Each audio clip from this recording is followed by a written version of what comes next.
I look like a nerdy hillbilly. What if I told you there are 5 movies just as fun as The Hangover and American Pie, but you've never seen them? We're gonna change that because I'm gonna break down the 5 funniest comedies you've never heard of. And it really is a wonder as to why these movies haven't gotten more traction, as they're full of your favorite actors.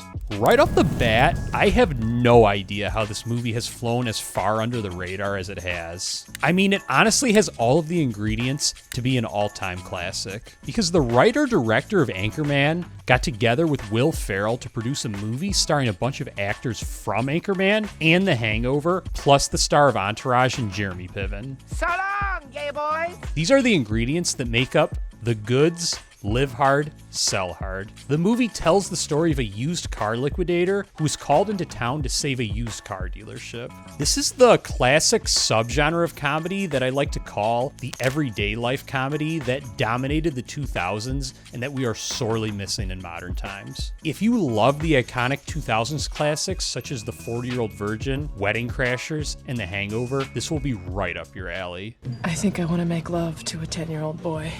What?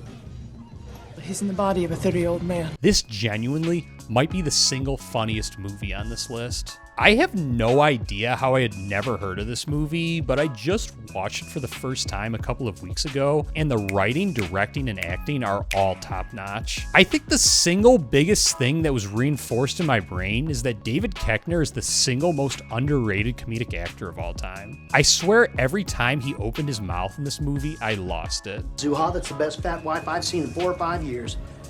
Can I have a copy of it? But it shouldn't be a surprise given his performances in the likes of Anchorman, Extract, and the Dukes of Hazzard. It's actually baffling that he never became an A-lister. But speaking of A-listers, what if I told you that the director and star of Dude, Where's My Car did a victory lap? That's exactly what you get in the 2009 comedy Balls Out, Gary the Tennis Coach, starring Seann William Scott, and which would also be Danny Liner's final film. We follow an ex-tennis pro turned school janitor who has the goal of turning a high school team of misfits into champions after the sudden death of their coach. I actually found this movie by going through Seann William Scott's filmography on his Wikipedia page, given I feel like I've seen virtually every single comedy movie of the 2000s, and this was a really nice hidden gem. It's just a classic self-aware comedy that never gets too deep, but delivers on the laughs. While it's not necessarily Scott's best work, it definitely has a unique indie spirit and vibe to it that really pulls you in. And it's everything you'd expect, except we go from absurd stoner comedy and Dude, Where's My Car to now an absurd sports comedy. This is exactly the kind of movie you're going to want to watch if you just want to turn your brain off and laugh. But what about a comedy that had all of the ingredients to be a blockbuster hit, but ended up just falling flat at the box office? Father Figures follows 2 adult men who go on a quest to find their biological father by tracking down the men that their mother dated earlier in life.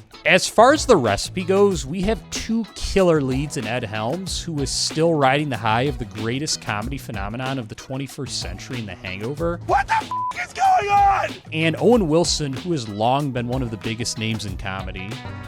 Claire's mom just made me grab her Hooters. J.K. Simmons, Cat Williams, Christopher Walken, and Terry Bradshaw also play supporting roles. The latter of whom was my favorite, especially as a longtime football fan and someone who always watches the Fox NFL pregame. This movie had no shortage of talent. The movie was also released by arguably the greatest studio for comedies in Warner Brothers, and it was also released the week of Christmas, which is traditionally one of the strongest weeks for the box office. But above all else, it's not just a hilarious movie, it's also a solid all-around film. Not a good time, Annie. I genuinely can't piece together why this movie didn't perform better. It feels a lot like a Todd Phillips road trip comedy in the likes of Due Date, Road Trip, and The Hangover. But this isn't the only comedy that will leave you asking, where has this movie been my whole life? Because what happens when the studio behind Animal House, Vacation, and Van Wilder gets together to make a full-on sex comedy? You get the 2002 Under the Radar film in Replicate, which tells the story of a grad student who accidentally clones a beautiful journalist visiting campus and turns her into a guy's ideal woman who loves beer, football, and sex, while trying to keep her a secret. This is very much just the classic National Lampoon's comedy and exists in the same world as the likes of their other comedies, but also has a touch of science fiction to it. This movie embodies the aura of a 2000s comedy perfectly. I actually watched this movie for the first time a couple of years on vacation after it was recommended by a colleague, and it literally gives you a dose of everything you love in a comedy movie and makes you fall in love with the genre all over again. And if you love this style of comedy, I actually wrote, directed, and produced a 2000 style comedy titled Hometown Summer, which just had its world premiere, and you can check out the trailer in the description and in the pinned comment. But have you ever loved a movie so much that you just had to go back to see it in theaters? Well, that's exactly what I did with Blockers, except I went and saw it 8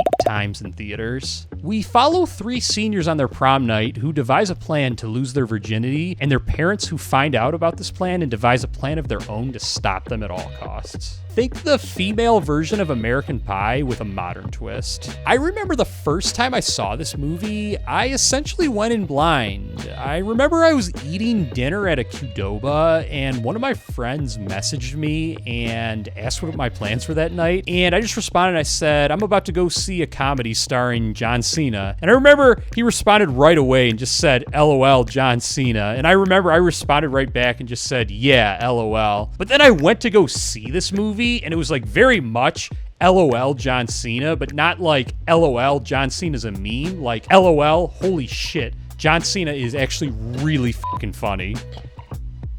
Those are your daughters.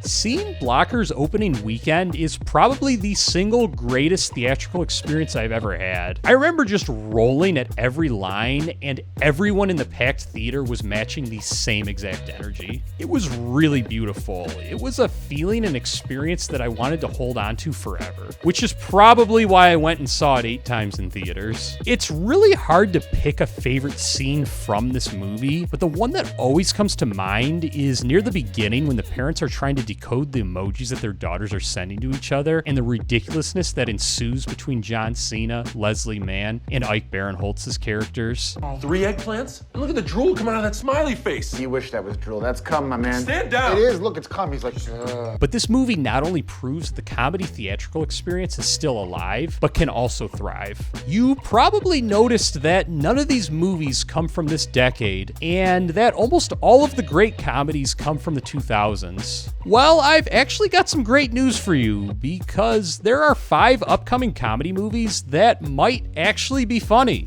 And you're not going to want to miss this list because it's full of your favorite writers, directors, and actors who are making their return to the big screen. And I break it all down here.